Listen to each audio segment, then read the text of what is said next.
This message has no affiliation with the Department of War. Welcome back to the Martin Memo, where we cut through the noise and hit the hard truths from a no BS conservative angle. I'm your host, diving into the stuff that matters: freedom, security, and putting America first. Today we're talking about those Venezuelan boat strikes. Yes, they are getting lit up by our military, and I am all for it. Trump is back in the game, and he's not playing nice with the cartels. We'll break down the fentanyl nightmares, the strikes themselves, and why this is 100% legal, despite what the media wants to tell you. Buckle up. This is going to be a ride. This is the Martin Memo.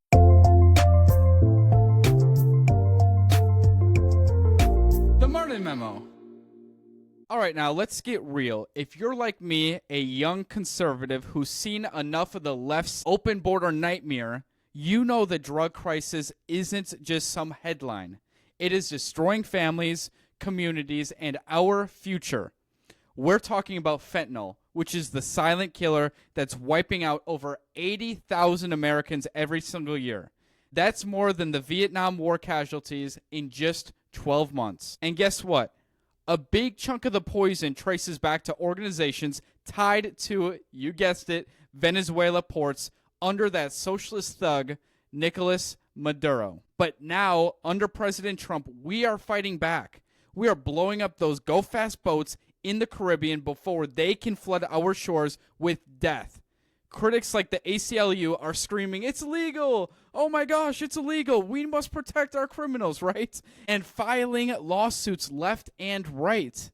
But from a conservative standpoint, this is straight up self-defense. It's about protecting our people, enforcing the rule of law, and treating cartels like the terrorists that they are.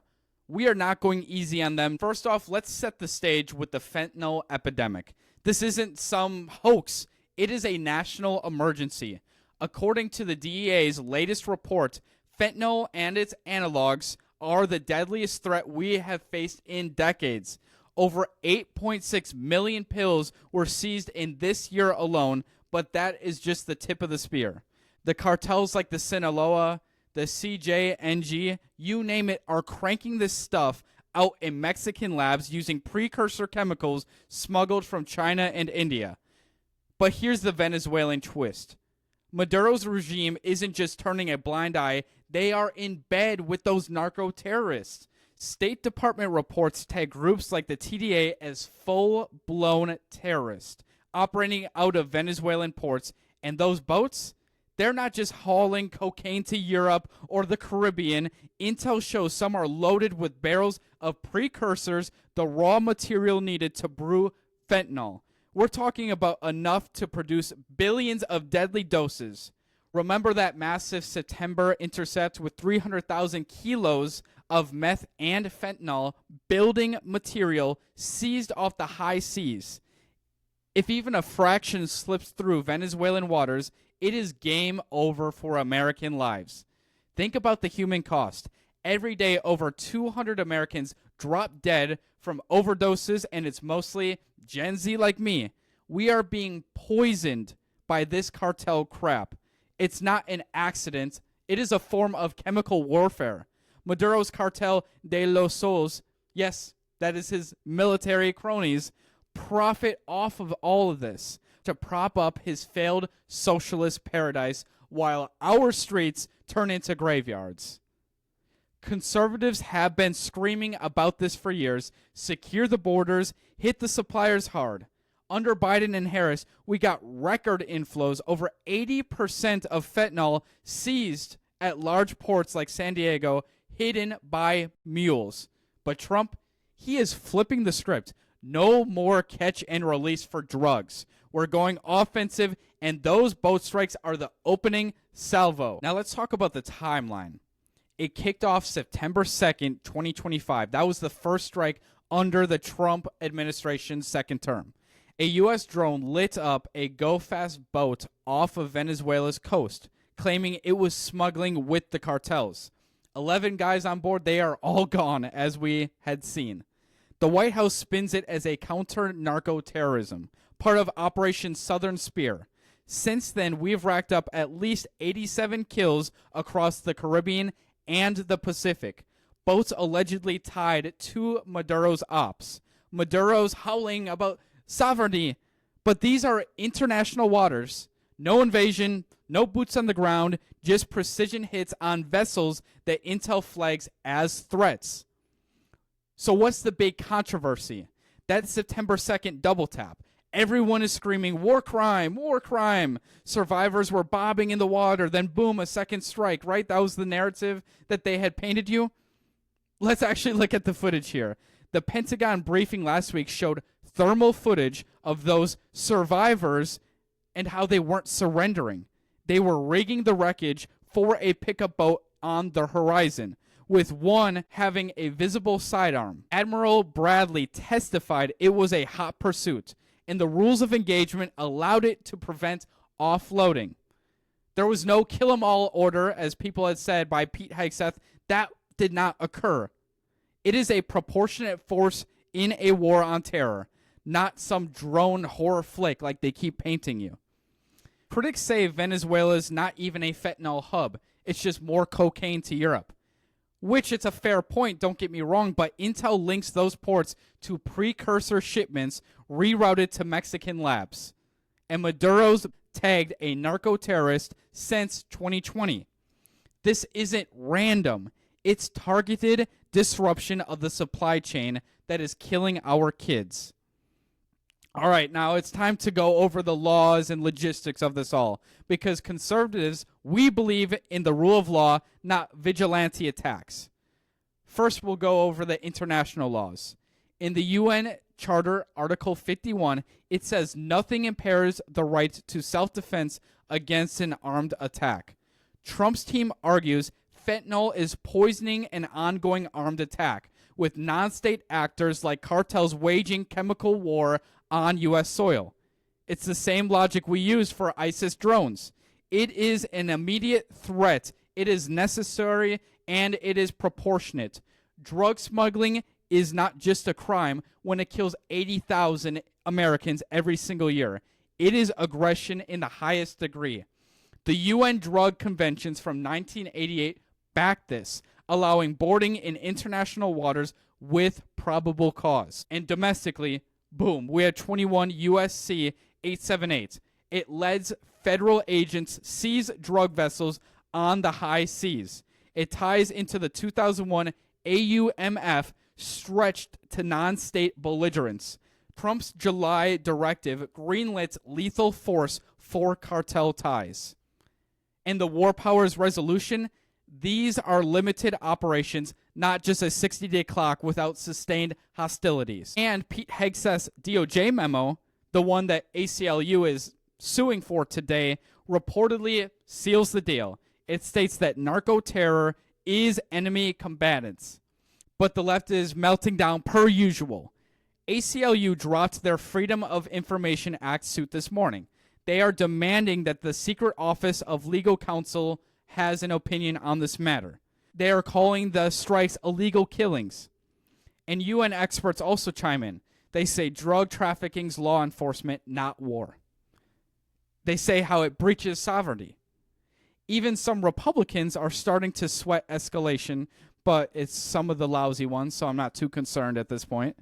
Even the French minister calls it a disregard for international law. But here is why they are all wrong. This isn't overkill. It is survival. Fentanyl deaths are the attack, and they are currently ongoing. They are imminent harm to every American citizen. Article 51 doesn't require tanks. Poisoning civilians counts. So what is the ACLU's play? With Trump's DOJ stacked, it'll fizzle. Redactions or delays are going to be inevitable. In sovereignty, those boats are in international waters, not Maduro's bathtub. We are not invading. We are defending. Critics ignore the victims' body count with over 225,000 deaths under weak policies like the Biden-Harris administration. That is the real crime. From a conservative lens, this aligns with our core. Limited government at home, but strong defense abroad. America first means stopping threats before they hit our borders. Trump strikes echo Reagan's war on drugs, hit suppliers hard, and save lives.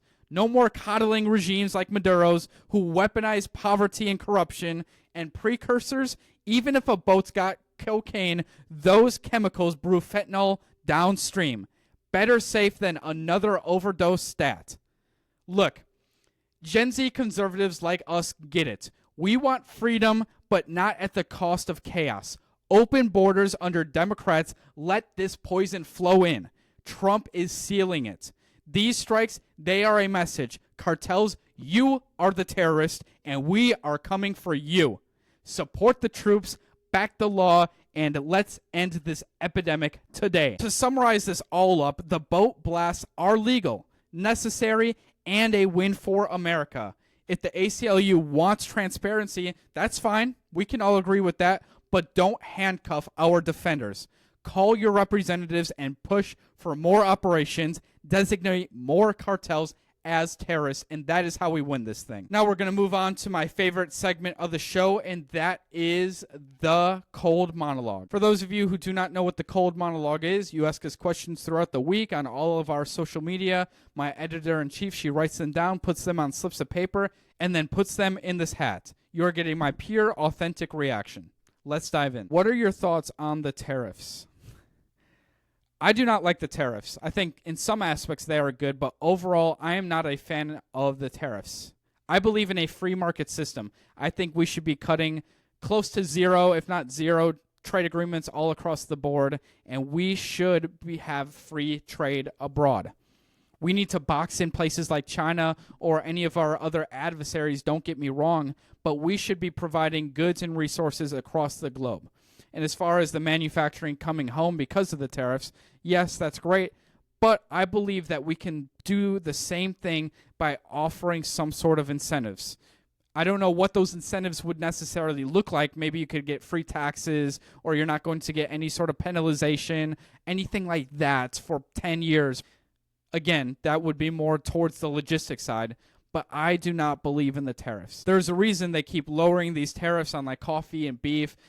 It's to lower the prices because they know that the prices are high.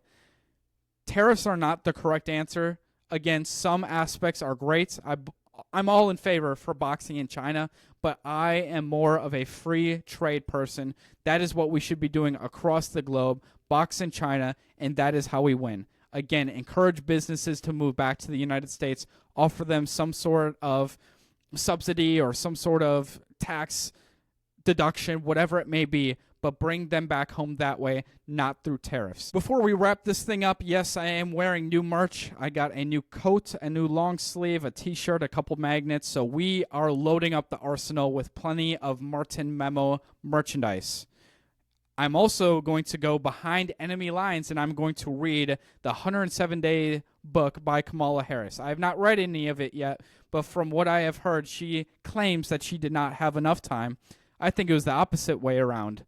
If you look at her campaign, she was peaking within those first 6 weeks, and then after that, people heard her word salad responses and her terrible answers to questions, and she wouldn't change a thing. Remember that on The View?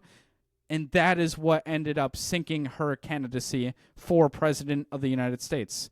I cannot wait to read this. You will get an episode of me breaking down the book, so I do look forward to that. But without further ado, well, folks, that is all we have in store for today. Join us on Monday as we have another live stream. Those have been super fun, very productive. I love answering your questions, so I will see you on Monday at 8 p.m. Eastern Standard Time. Share your thoughts on X, follow us on Instagram and Facebook at The Martin Memo, and don't forget to subscribe on YouTube.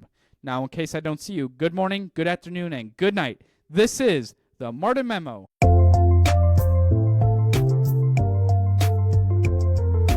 The Martin Memo.